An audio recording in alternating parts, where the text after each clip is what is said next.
when my internet at home broke, and the guy came to fix it and said, I think a squirrel is chewing on your internet. And I realized that if squirrels could chew on the piece of the internet behind my building, there had to be other pieces of the internet that squirrels could chew on. Hello and welcome to episode 187 of the Community Broadband Bits podcast. From the Institute for Local Self-Reliance, I'm Lisa Gonzalez. The internet has become so ingrained in our lives we rarely think about its physical structure. In 2012, Andrew Blum published Tubes, A Journey to the Center of the Internet. His book brings us into that unseen world that we often forget about until something goes wrong. In this interview, Andrew and Chris discuss his motivation for writing the book, some of the surprising things he learned along the way, and the unrestrained nature of the internet itself. Here at the Institute for Local Self-Reliance, we strive to bring you quality resources like the Community Broadband Bits podcast, and we do it with no advertising. If you're one of our listeners, you appreciate the unique information we offer, and you understand that there's very few places to get this information. Please take a moment to donate at ilsr.org or muninetworks.org to help us continue to bring you accurate, interesting, quality information. Any amount helps. Now here's Chris talking with Andrew Blum, author of Tubes, A Journey to the Center of the Internet. Welcome to another edition of the Community Broadband Bits podcast. I'm Chris Mitchell, and today I'm speaking with Andrew Blum, the author of Tubes, A Journey to the Center of the Internet. Welcome to the show. Thanks for having me. It's great to have you on. You and I had talked around the time the book came out. I really enjoyed it, and I should have had you on 4 years ago, but That's okay. But it's you. Great to catch up because the internet hasn't changed much physically, I think. No, that's true. Its structure is pretty much the same, I think. And how would you describe the book, just briefly for people who hadn't heard of it?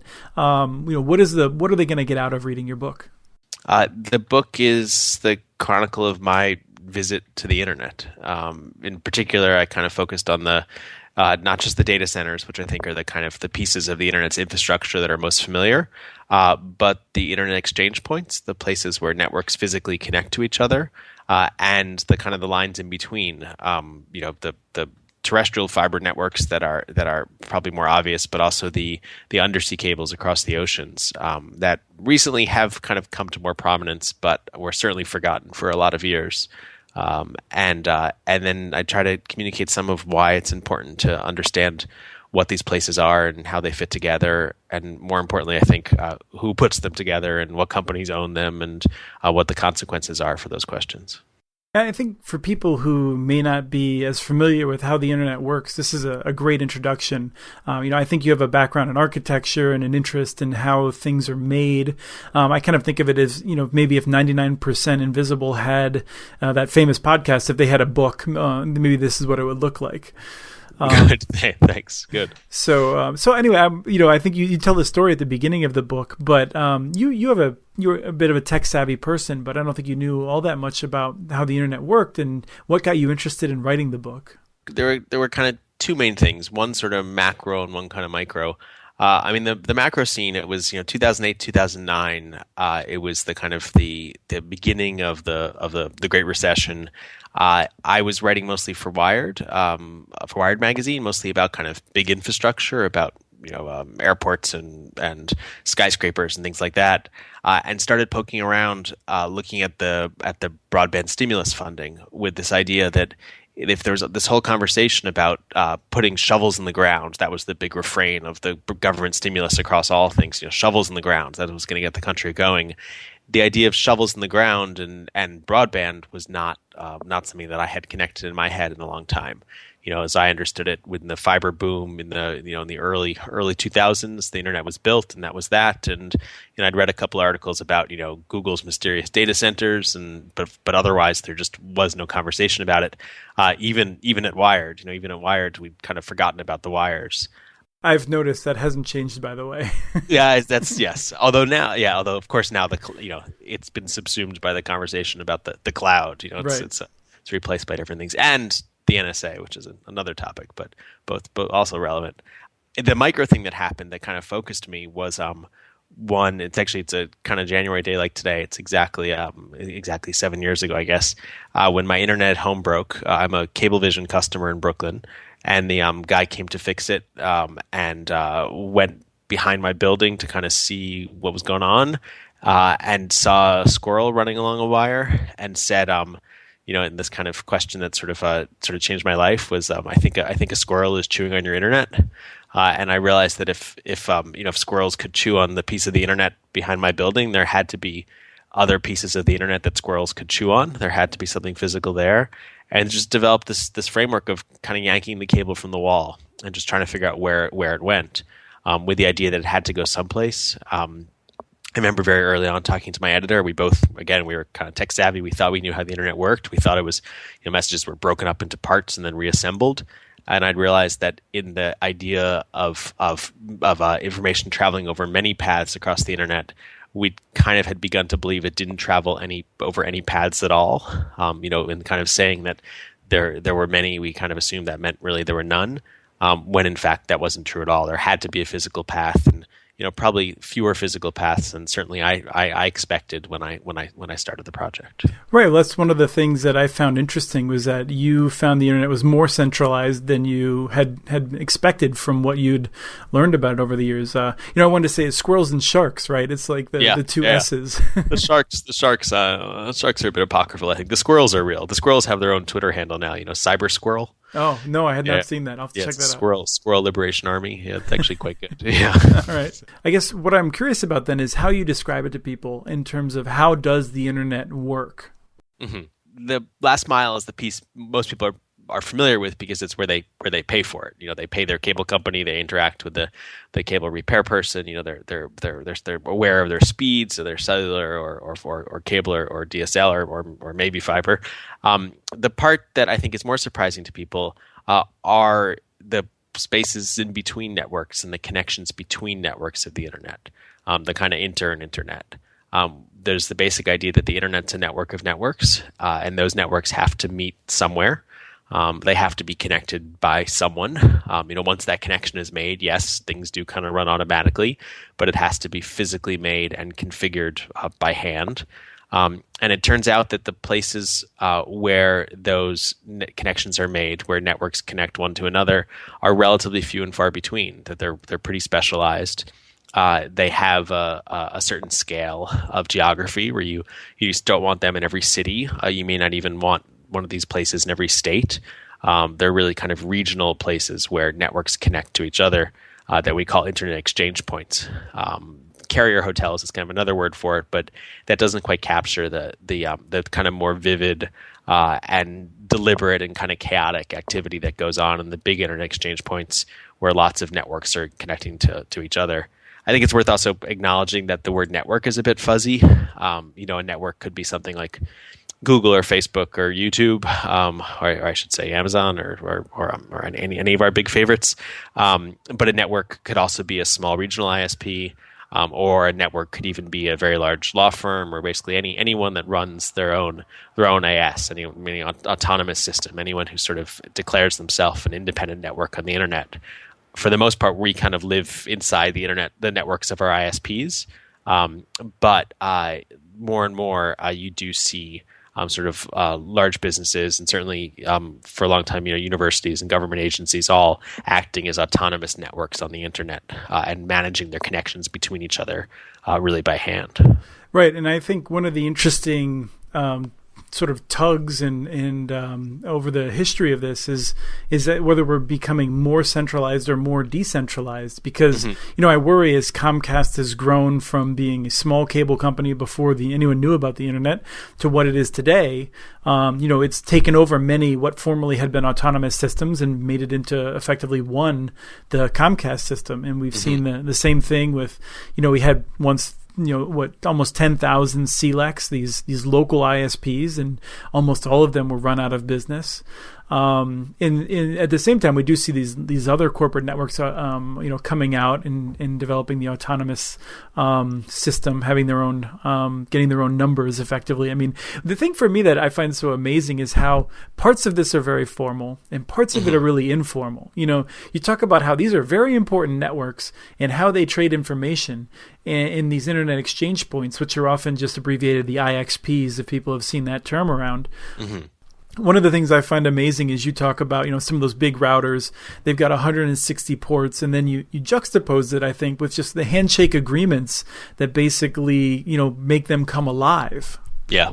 I mean, I saw that in the time that I spent inside the NANOG community, NANOG being the North American Network Operators Group. I think it's actually in the last couple of years has become more formalized. The stakes have gotten a little bit bigger.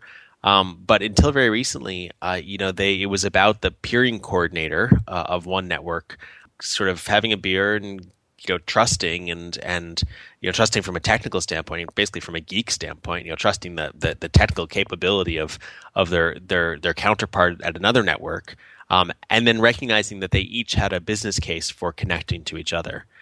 Sometimes that business case would be sweetened by one becoming the customer of another.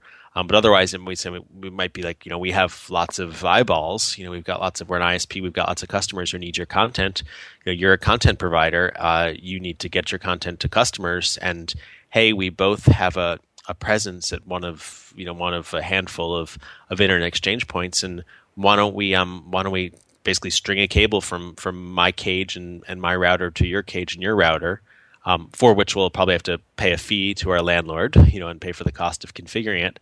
But once that happens, then the internet's kind of ours. Then my network's connected to yours, and we don't have to pay anybody, anything to move our traffic around if we're in those places. One of the things that I find really interesting is how that gives you a certain kind of control that you wouldn't otherwise have. I mean, if we imagine a 3-network setup where you and I want to connect, and we're currently maybe connected through the 3rd network, that of the listener, but we don't have any control. I mean, if we send something through the listener's network, maybe it takes a while to get you. Maybe I have to retransmit half of the packets because there's a quality issue, or there's just packets are being dropped from congestion. But if you and I interconnect, which we can basically do by just having 2 machines in the same building, and then we can work everything out between us, we have total control.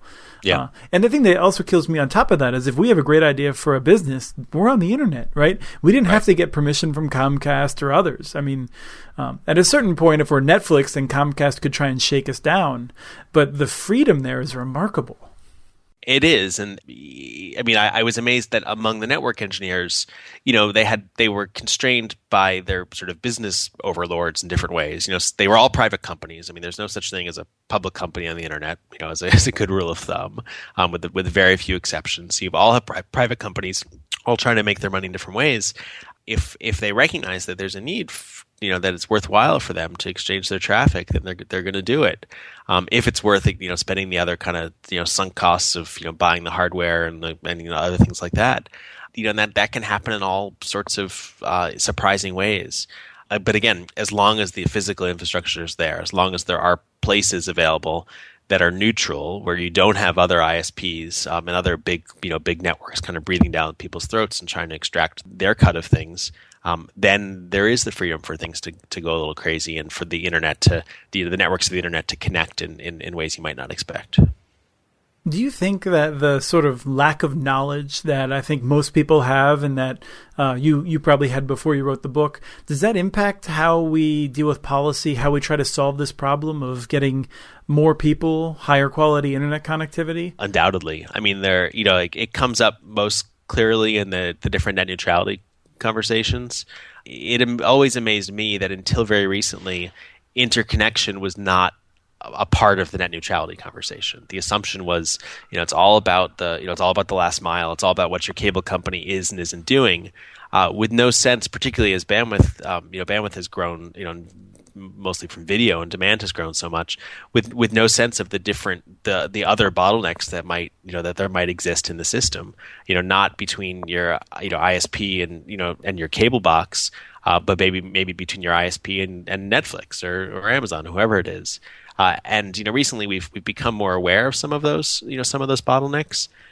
But it just wasn't. I mean, again, in Tim Wu's book about net neutrality, the word peering and interconnection does not appear.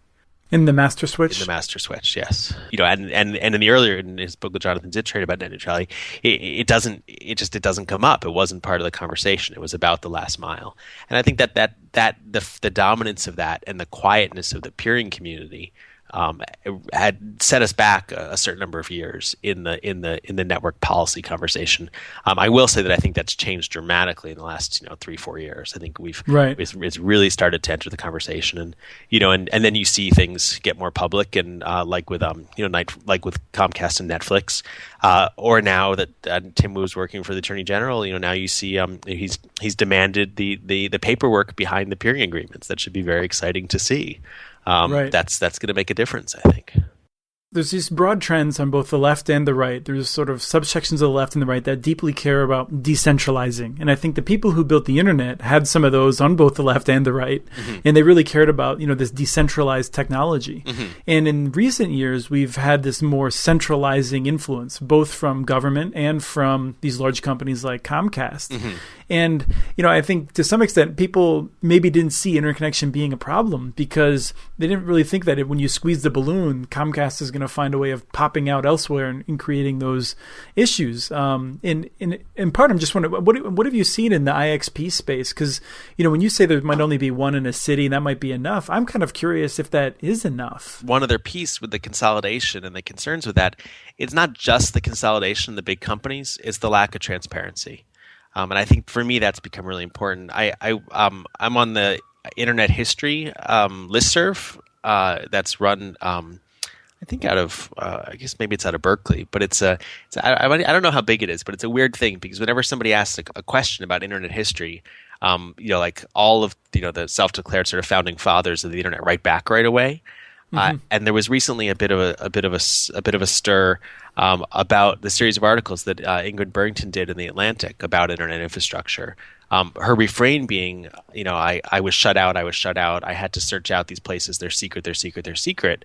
And being the response on the list, was she doesn't know what she's talking about, and that's false. And it completely missed the forest for the trees with that. The point is that we don't know where these places are. The point is that these places are obscured. The point is that if you're a founding father of the internet and you work for Google, you're not helping the case of internet history if there's a culture of secrecy around all internet infrastructure. So I just want to really point out that I do think the lack of transparency is as if not more important than the consolidation among the networks. To some of the extent, I always wonder if that's some of that is an issue of just natural, well, I know where it is, and the people that I associate with know where it is, so it's not a secret. But then there's also a sense of, I don't really want other people to know where it is because my source of power is this unique knowledge, right? It's like being a knight and having, I know things that other people don't know, or being a part of a secret order. Yeah. You think there's some of that as well? We can talk all day about the psychology of the network. I think that these businesses have gotten so big now, and they're lucrative for their employees, and there's the sense that it's an important strategic advantage to keep all these numbers secret, and I'm talking about at the biggest levels, at the Amazons and the Googles and things like that. And it's such a small pool of people who deal with these interconnection agreements, and they all go from company to company to company to company. And I've seen that over the last 5-6 years, how they kind of rotate through the same list of companies. And there's a lot at stake for them personally. I don't blame them that. But I do think that we start with a long time where nobody was asking the questions, and now we have a lot of people asking questions about how this happens, how these networks fit together and where data centers are and why they are there and what's in them and all of that. But we still are facing a uphill struggle to get the companies to sort of open up about what's inside of them and what happens. And by the companies, you mean basically any of these companies that are moving large bits of traffic that are involved in the interconnection agreements. Yes, those are the companies absolutely. You're talking about. Absolutely. And again, if Tim Wu's demanded as Assistant Attorney General, we hear more about this. This is the need to open up these issues in order to, frankly, increase the freedom of the internet. I think is really important. I think it's also, this is a little bit controversial, but for a long time, the net neutrality and the internet freedom conversations have been dominated by some of these big companies. And I think that's been a bit of a drag on the conversation. So it's the consolidation not only of the networks themselves, but the consolidation of the kind of intellectual space around around these things. It's one reason the community network piece has always been such a thrill for me, because it's exactly this sort of glorious idea that anyone can be a network on the internet if you can just build it. And for me, the key counter to all of the pressures of a lack of transparency and a consolidation is the friction of many networks. As long as one network doesn't get too big, you have more freedom on the internet. I think that's a kind of sort of physical corollary to a lot of the policy conversations that we talk about. And that's where I want to get back to a comment that you were making in terms of the number of IXPs one might have. And I certainly, I just think here in the Twin Cities, Minneapolis, St. Paul, we have one. And it's, like so many of them, it's named by its address, which makes it easier to find someone. But at the same time, it's one. And it strikes me that there would be a danger of someone who could take ownership of it or in some way spoil it so that it would be hostile to newcomers, perhaps. And I would like to see many IXPs, and it's sort of one of my thoughts, and I'm curious if there's a trade-off to that or how I might think about it. Well, there are examples of a change in ownership causing a constriction of opportunities for interconnection. The most notable would be the Google building in New York, 111 8th Avenue. When they bought it in 2010, I guess it was the largest real estate transaction of the year in America, two something $billion. It wasn't acknowledged publicly that the interconnection piece was a very important part of that deal. They said they wanted it for the office space. They have indeed filled it up with office space. But they have, by all accounts, had a chilling effect on that as an internet exchange point. Although they're such a good customer of so many of the big networks, it kind of shuffles out. So that's an example of a major internet exchange point losing its neutrality. A very prominent example. And there's been a lot of consolidation among the IXP operators. Equinix has been growing remarkably. Telex was just bought by Digital Realty Trust. Before that, Equinix had bought Switch and Data. There's a kind of shrinking of the number of players in that space. I don't have a sense of what kind of chilling effect, if any, that has. I know, for example, at 350 East Cermak in Chicago, which is kind of the biggest internet exchange point in the middle of the country, not on the coast. The building itself was owned by Digital Realty, and Telex operated the Meet Me Room, the places where actually the networks in the building connected to each other, the kind of patch panel. Now that Digital Realty owns Telex Wholesale, that you lose that tension between the Meet Me Room and the building itself. Equinix is also a customer in that building, although that situation is replicated other places. For me, as there's vertical integration between the internet exchange operators and the data center space, that begins to call into question the whole model. And I don't know how that's playing out yet. It's all pretty new, I'd say. And I'm not following it as well as I used to, and I'm not. That's stuff. It's kind of more backroom stuff that I'm not as privy to if I ever was. So. Well, let's get back into some of the work you did and the conversations you had as a result of it. And I'm always curious, did you have any memorable reactions when you were describing the actual geography of the internet to people? I just sort of imagine a number of people thinking, well, that just seems way more amateurish than I imagined, right? It's a Wild West, and we discussed ways in which it's less so today, but it's still remarkably for the thing that's sweeping and changing all commerce on the face of the planet. It's remarkable. The thing that comes up in every single conversation, every single event, is how do we destroy the internet, or isn't if we talk about these places, won't somebody blow them up? And I used to joke when I was doing it, when I was talking about the book and the topic a lot, or basically daily. I say, like, now's the part of my day where we talk about destroying the internet. Like this, this happens every single day. And it was always, for me, it was, that people's surprise at its apparent vulnerability was actually a strength. You can't, you can't protect it by hiding it. You have to protect it by acknowledging it. There are plenty of places that are targets for destruction, but are very public. In fact, most sort of major targets for destruction, God forbid, are very public. That's why they're targets for destruction. Yeah, because of the number of people. Yeah, the number of people and the symbolic prominence. So the internet has always lacked symbols of infrastructure. So it hasn't had that piece. I think that I kind of like to see that change. It'd be fun if if these major interconnection points were celebrated as such, and certainly they are becoming more public. And I've always dreamt about like internet sort of brewery tours, where you like get to go see a data center and plug in. And I think we're getting a little bit closer to that. The most interesting exchanges I've had from people over the last couple of years have been with the reporters who have been following the Snowden story, some of whom and working with the Snowden documents, and have this amazing cache of documents, and that they're trying to make line up with an understanding of the internet's infrastructure, and it was surprising to me because it indicated less the capability or the reach of the NSA and more the kind of the lack of understanding on anyone's part about how this all fits together and what's really going on from a technical standpoint, and how extensive and overreaching or not different kinds of government tapping was.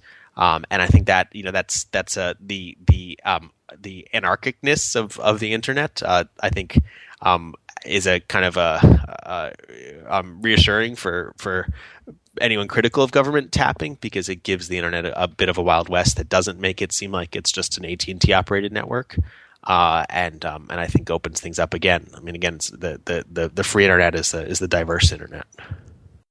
I want to go back to an area that I really loved about your book, which is talk about municipal network. Yeah, of sort course, of, yeah. My bread and butter. And you talk about, you go back, it's really quite amazing the role of government at all levels of government in this, in terms of the great dams of the Northwest that were built by the federal government, providing low cost electricity for data centers, and then in this case, tell me about the Dalles in Oregon. Yeah, the Dalles was one of my favorite sort of trips and visits, in my kind of journey to the internet. I mean, the Dalles is the town on the Columbia River on the border between Oregon and Washington, just on the kind of other side of the Columbia River Gorge from Portland.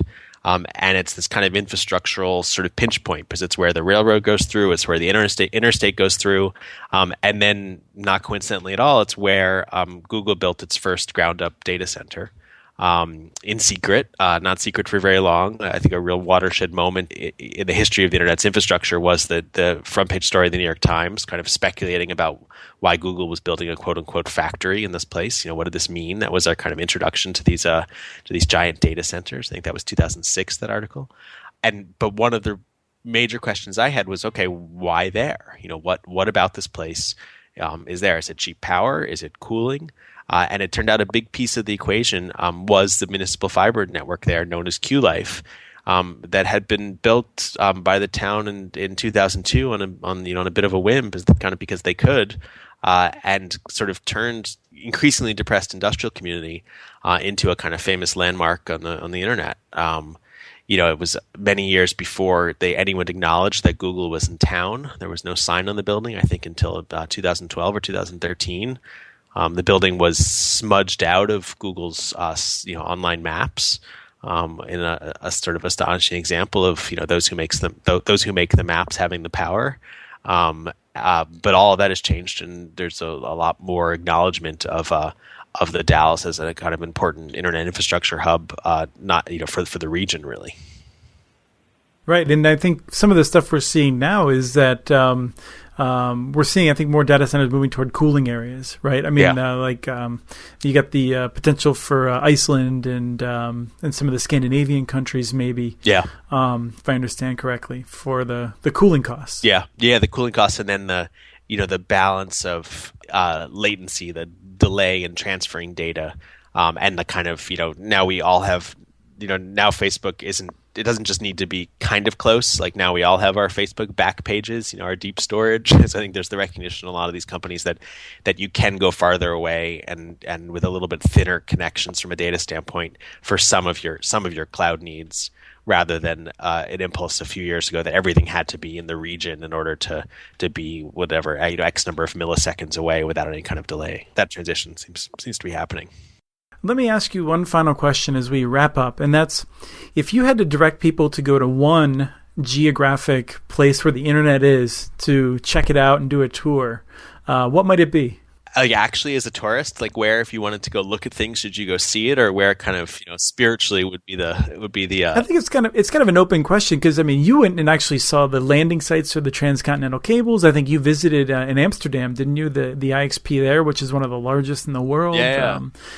What would you direct people if they could go check it out? I mean, let's just say hypothetically, if they could have a higher level of access than just a tourist. Hypothetically, if you could have a higher level of access than just a tourist, I do think one of the most satisfying spots on the internet sort of tourist route is the ninth floor of 60 Hudson Street in New York.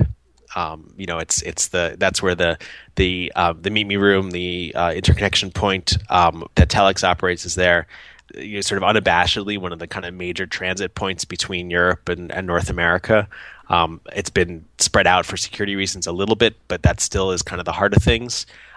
It's an old Western Union telegraph building, so you kind of have the sense of once infrastructure is in place, it doesn't move. Once networks go to where networks are, and for me it's as much of a kind of hinge in the physical infrastructure of the internet as anywhere. The Facebook data center in Prineville, Oregon, is also a pretty great spot.